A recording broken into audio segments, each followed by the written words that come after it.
जनसंख्या वितरण को प्रभावित करने वाले कारकों के बाद हम इस अध्याय का एक अगला टॉपिक लेते हैं जो कि जनसंख्या महासमूह के नाम का टॉपिक है।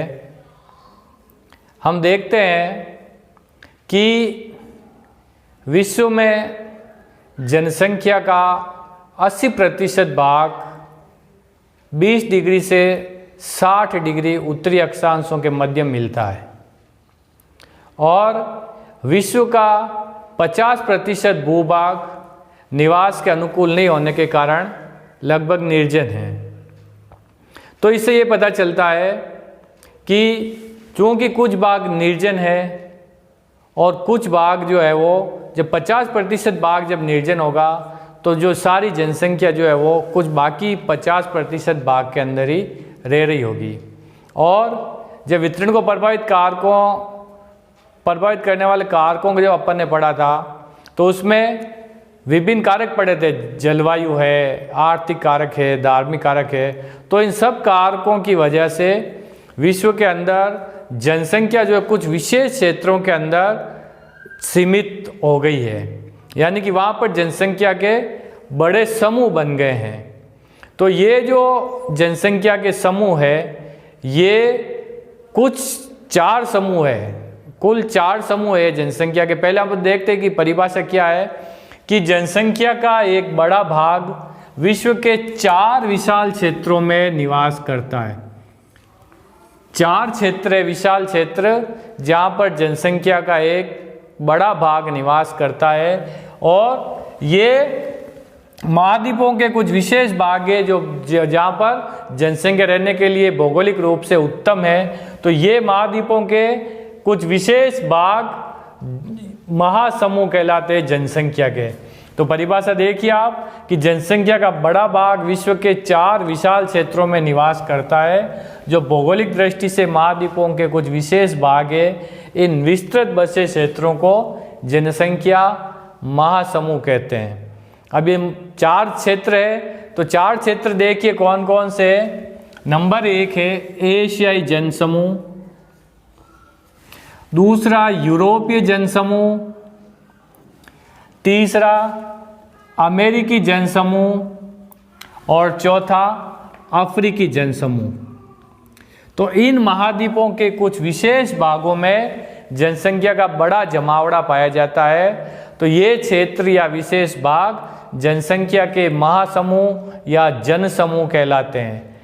सबसे पहले हम एशियाई महासमूह की बात करते हैं कि एशियाई महासमूह के अंदर किन किन देशों के अंदर जो जनसंख्या का जमावड़ा अधिक है। सबसे पहले हम देखेंगे कि ये है कहाँ। तो ये हम यहाँ पर देखिए, ये पृथ्वी है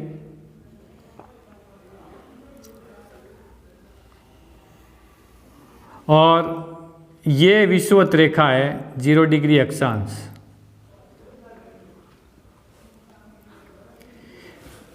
चूंकि मैंने पहले बताया कि 20 डिग्री से 60 डिग्री उत्तरी अक्षांशों के मध्य जनसंख्या का सबसे अधिक जमावड़ा है। 20 डिग्री से 60 डिग्री उत्तरी अक्षांश, ये मान लीजिए आप यहाँ पर 20 डिग्री। तो यहाँ पर ये जो है, जैसे कि हमने जब महाद्वीपों का जो है वो जनघनत्व के बारे में जो अपन ने बात की थी तो वहाँ पर अपन ने पूर्वी एशिया और दक्षिण पूर्वी एशिया का जो भाग अपन ने पढ़ा था वही जो है वो एशियाई जनसमूह है।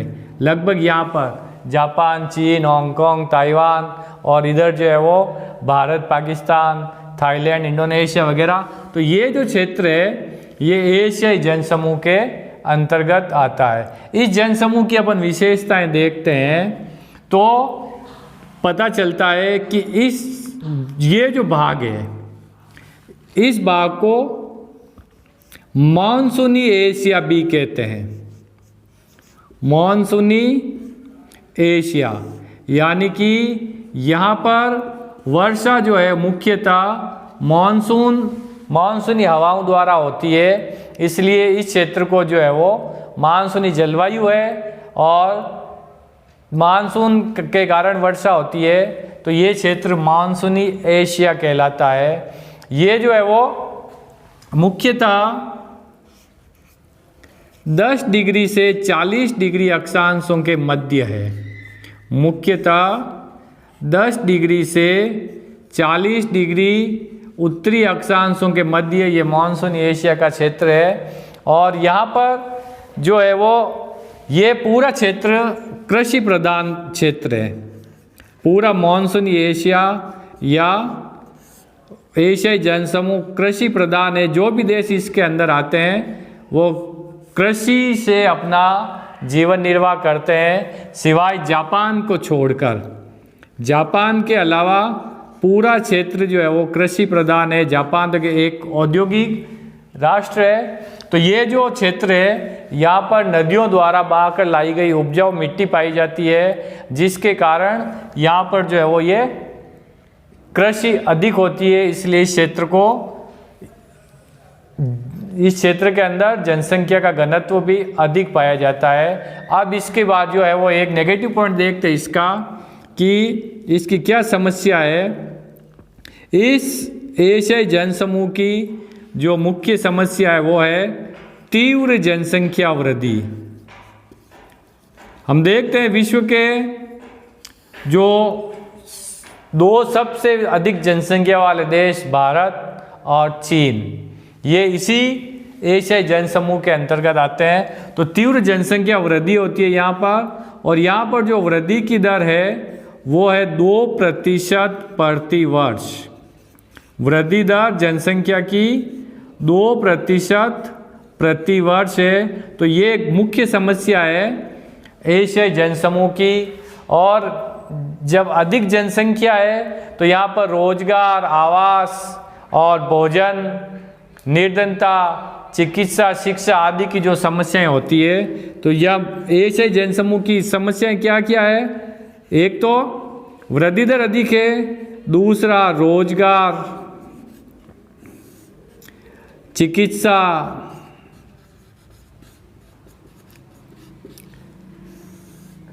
अशिक्षा,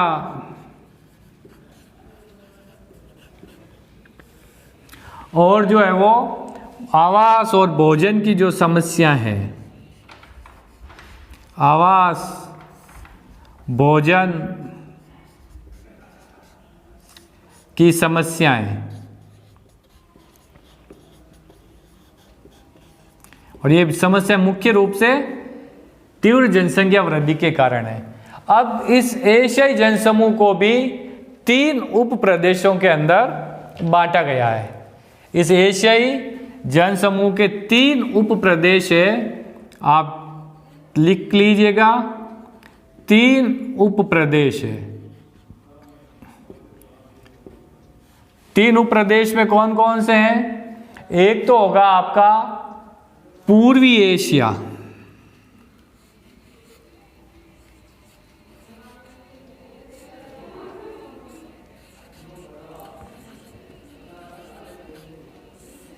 पूर्वी एशिया के देश। आपने जब महाद्वीपों में जो जनघनत्व वाला टॉपिक पढ़ा था तो उसमें देखा था पूर्वी एशिया में आपके जापान, चीन, ताइवान, कोरिया, हांगकांग, ये देश आए थे। और यहाँ पर एशियाई जनसमूह का पहला उपप्रदेश है पूर्वी एशिया। इसके बाद दूसरा उपप्रदेश है दक्षिण पूर्वी एशिया।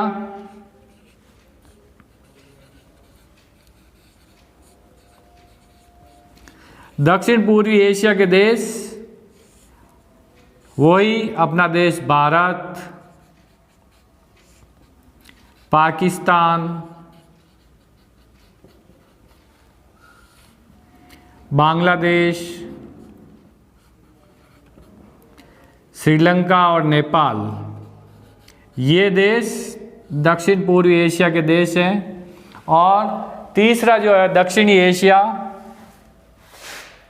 दक्षिणी एशिया में, सॉरी आप लोग इसको दक्षिणी एशिया में देखिए, दक्षिण एशिया में भारत, पाकिस्तान, बांग्लादेश, नेपाल है, और उसके बाद दक्षिण पूर्वी एशिया के देश,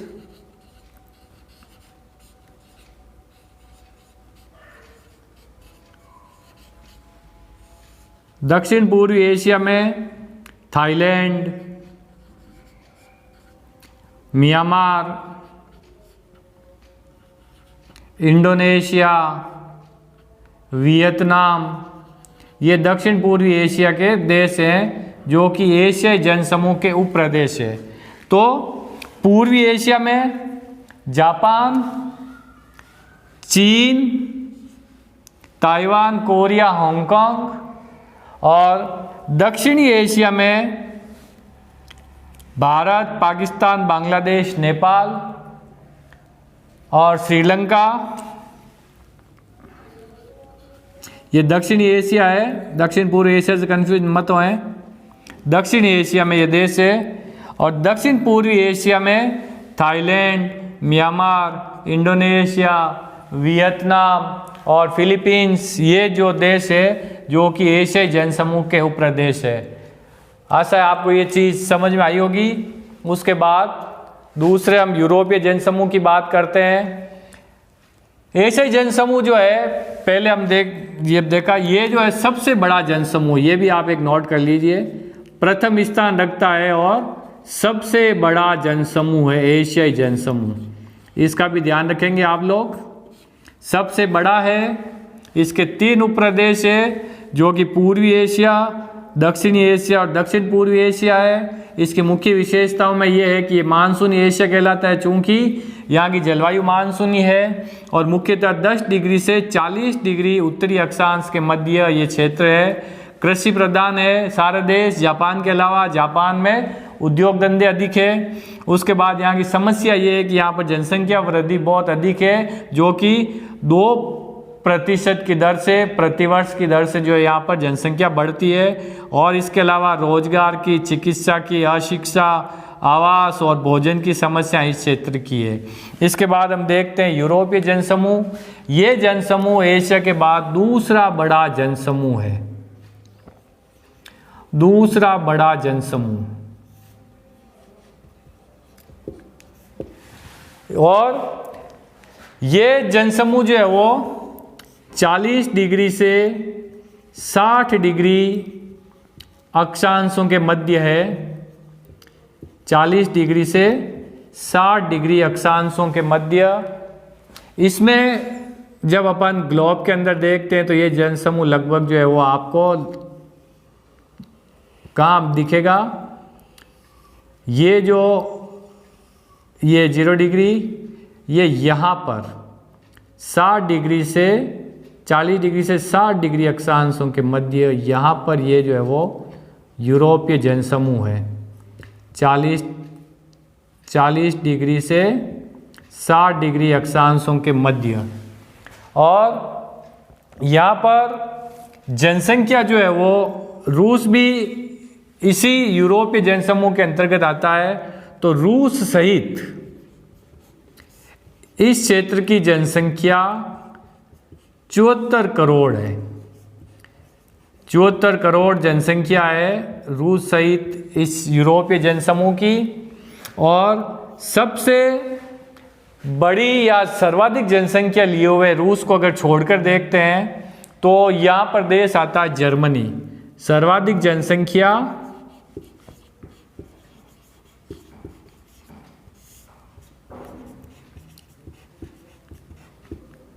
जर्मनी की है।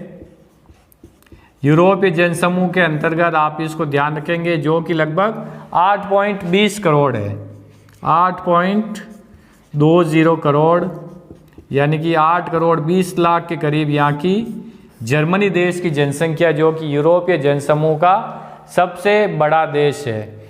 और सर्वाधिक सघनता जो इसके कोयला उत्पादक क्षेत्र है, 45 डिग्री से 55 डिग्री अक्षांशों के मध्य कोयला पेटी पाई जाती है, यहाँ पर है। सर्वाधिक सघनता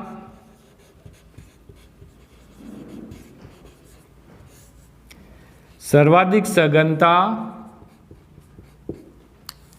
45 डिग्री से 55 डिग्री उत्तरी अक्षांश के मध्य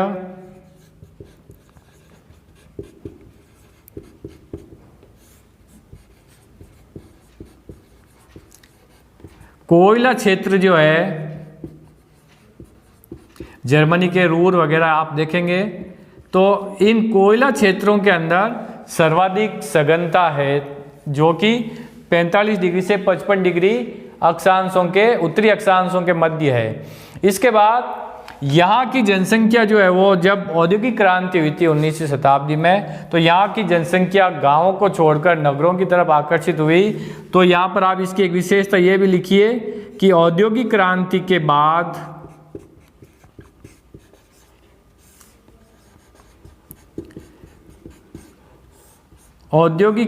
के बाद जनसंख्या का विकेंद्रीकरण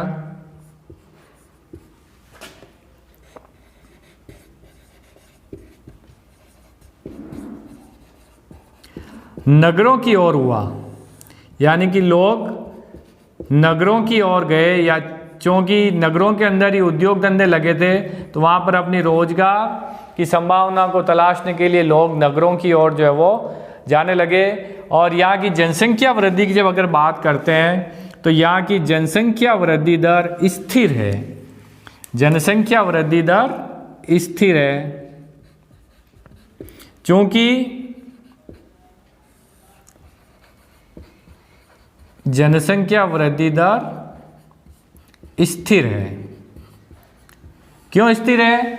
क्योंकि यहाँ पर जन्म दर और मृत्यु दर दोनों जो है वो कम है, जन्म दर व मृत्यु दर दोनों दरें न्यून है, कम है, इसलिए यहाँ पर जनसंख्या जो है वो अधिक जो नहीं बढ़ती है। और घनत्व चूंकि बहुत अधिक है, यूरोप महाद्वीप का क्षेत्रफल अगर अपन देखते हैं तो वो कम है, और इस वजह से यहाँ पर जन घनत्व अधिक है, लेकिन जन घनत्व अधिक होते हुए भी यहाँ पर जो है वो कोई भी समस्या नहीं है।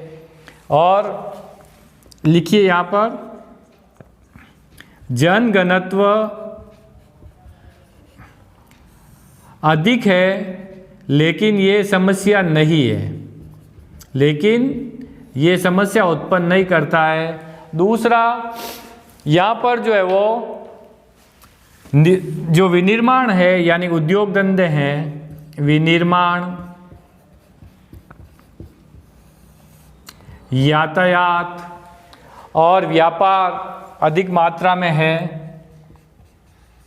विनिर्माण, यातायात और व्यापार की जो है वो अधिक संभावना है। और यहाँ पर अधिकतर जनसंख्या जो है वो पढ़ी लिखी है, लोगों का जीवन स्तर जो है वो उच्च है, लोगों का जीवन स्तर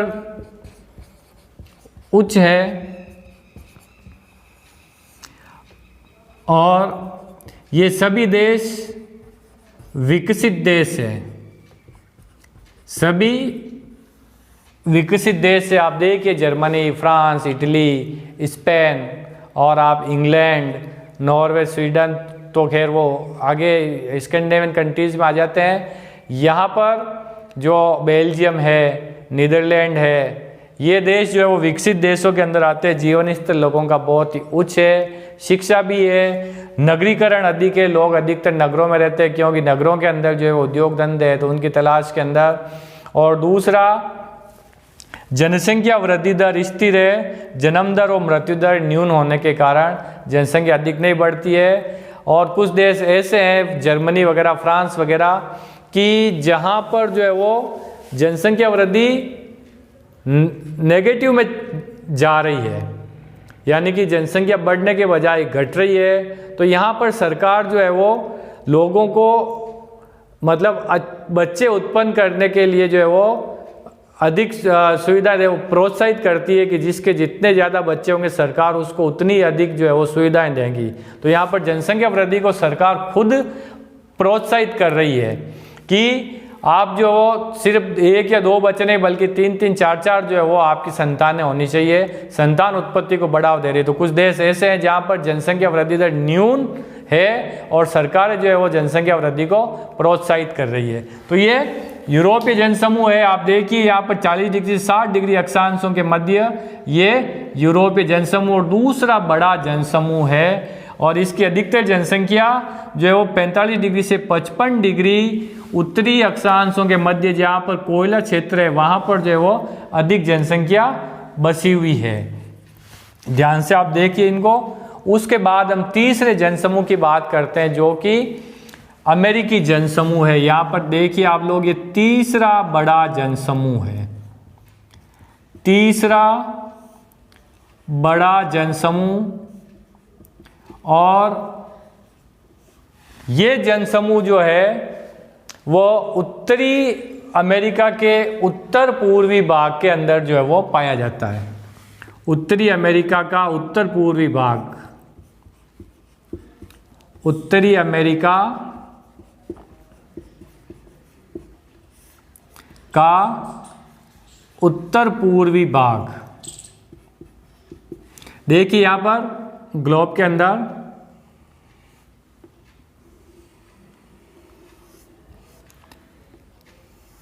यहां पर करीब जो है आपका अटलांटिक महासागर आ जाएगा। तो ये जो क्षेत्र है ये आपका यहां पर ये अमेरिका महाद्वीप है, उत्तरी अमेरिका, दक्षिण अमेरिका यहाँ पर, ठीक है ना। तो ये जो क्षेत्र है यहाँ पर ये अमेरिकी जनसमूह पाया जाता है और ये सबसे नवीन और सबसे विकसित जनसमूह है। सबसे नवीन क्यों है अभी आपको बताते हैं। सबसे नवीन है और सबसे विकसित है।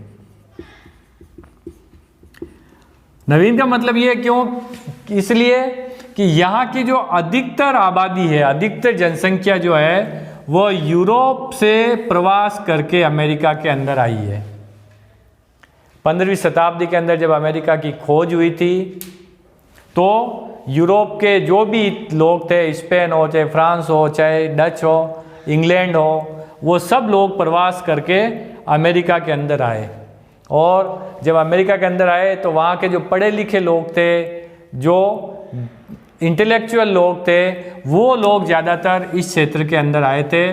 तो जब लोग आए तो उसके साथ ही जो है वो उनका जो ज्ञान है, ज्ञान का प्रवास भी हुआ। लोगों के साथ साथ ज्ञान या टेक्नोलॉजी भी जो है वो यहाँ पर आई। इसलिए ये सबसे नवीन और विकसित जनसमूह है। और ये जनसंख्या जो है वो 100 डिग्री देशांतर, आप लगभग यहाँ पर है 100 डिग्री देशांतर, पश्चिमी देशांतर, 100 डिग्री पश्चिमी देशांतर के पश्चिम में ये अधिकतर जनसंख्या यहाँ पर निवास करने लगी। ये अमेरिकी जनसमूह है। यहाँ पर आवागमन की सुविधा है और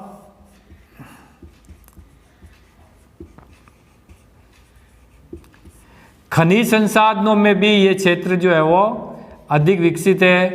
खनिज संसाधन भी बहुत अधिक है यहाँ पर, इसलिए भी लोग यूरोप से प्रवास करके यहाँ पर आए। इसके अलावा यूरोप का तकनीकी ज्ञान तो आया ही था, तकनीकी ज्ञान, तकनीक भी आई। और यहाँ पर अधिकतर जनसंख्या 75% जनसंख्या जो है वो नगरीय है। अमेरिका के अंदर ज़्यादातर लोग नगरों के अंदर रहते हैं। 75% जनसंख्या नगरीय है। और यूरोपीय जनसमूह से अधिक विकसित लोग हैं, क्योंकि जो ज़्यादा पढ़े लिखे, ज़्यादा इंटेलेक्चुअल लोग, ज़्यादा बौद्धिक विकास जिन लोगों का हुआ था, वही जो है वो अपनी पुरानी रूढ़िवादिता को छोड़कर यूरोप से अमेरिका आए थे।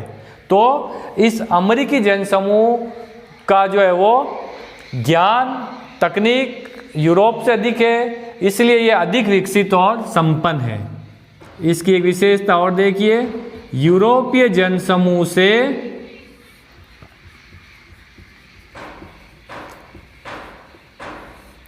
अधिक विकसित एवं संपन्न। यूरोपीय जनसमूह से अधिक विकसित एवं संपन्न है ये लोग। और यहाँ की जो है वो जनसंख्या वृद्धि नियंत्रित है, क्योंकि जन्म दर और मृत्यु दर दोनों जो है वो कम है।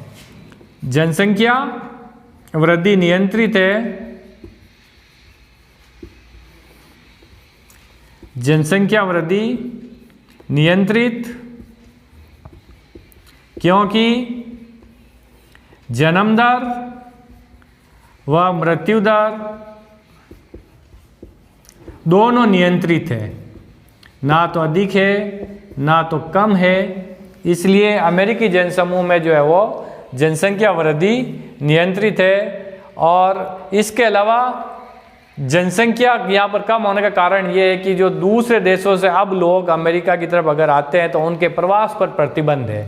दूसरे देशों के अंदर इस क्षेत्र के अंदर लोग आकर नहीं रह सकते, इसलिए भी यहाँ पर जो है वो जनसंख्या वृद्धि नियंत्रित है, प्रवास पर प्रतिबंध होने के कारण।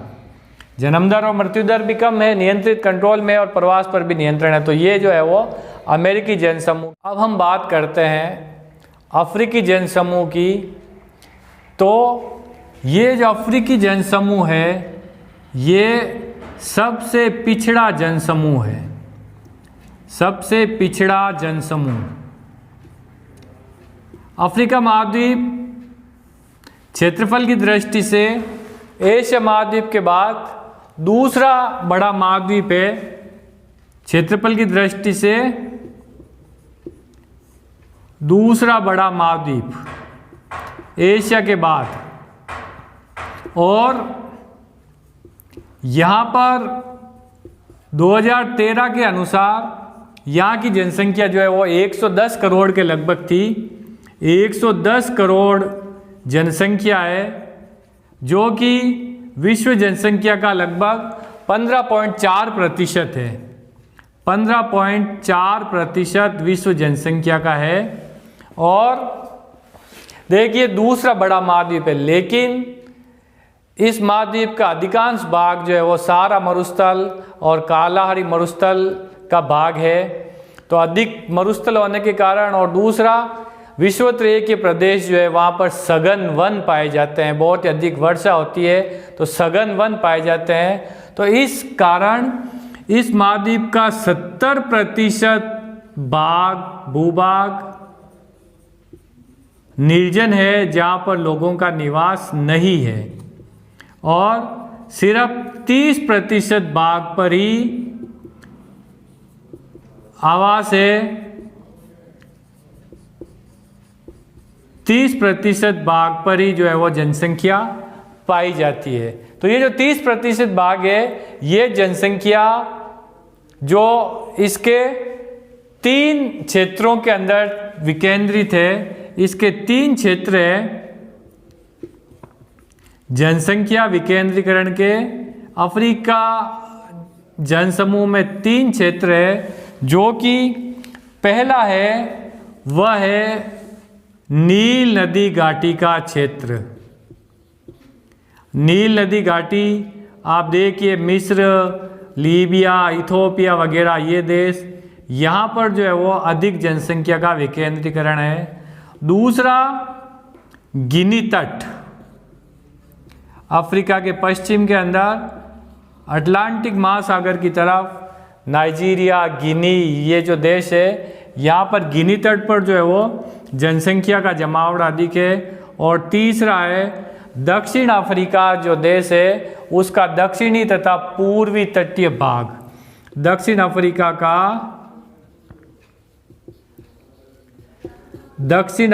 का पूर्वी तथा दक्षिणी तटीय भाग,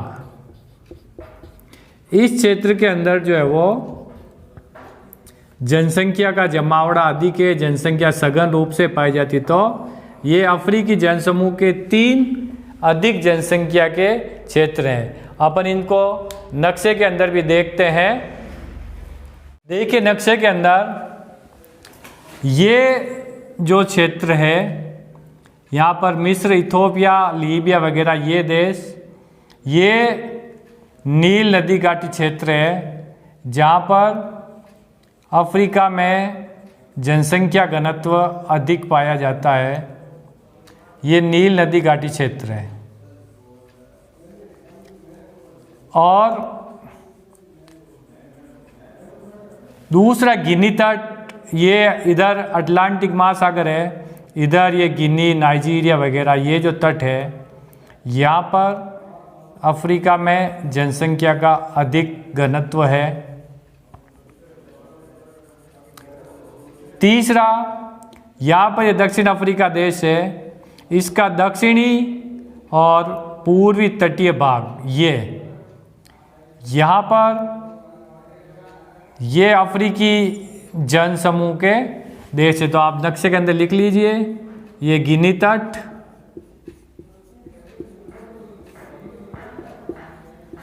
दूसरा ये जो है नील नदी घाटी क्षेत्र,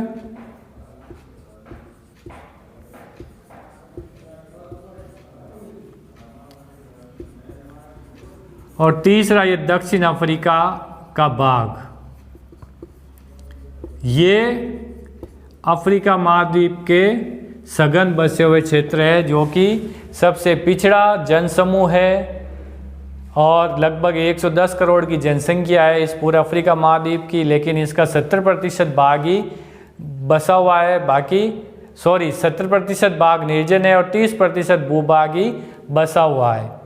तो अच्छे से आप लोग नोट कर लें और बुक के अंदर भी पढ़िए ताकि आपका नॉलेज स्थायी हो जाएगा।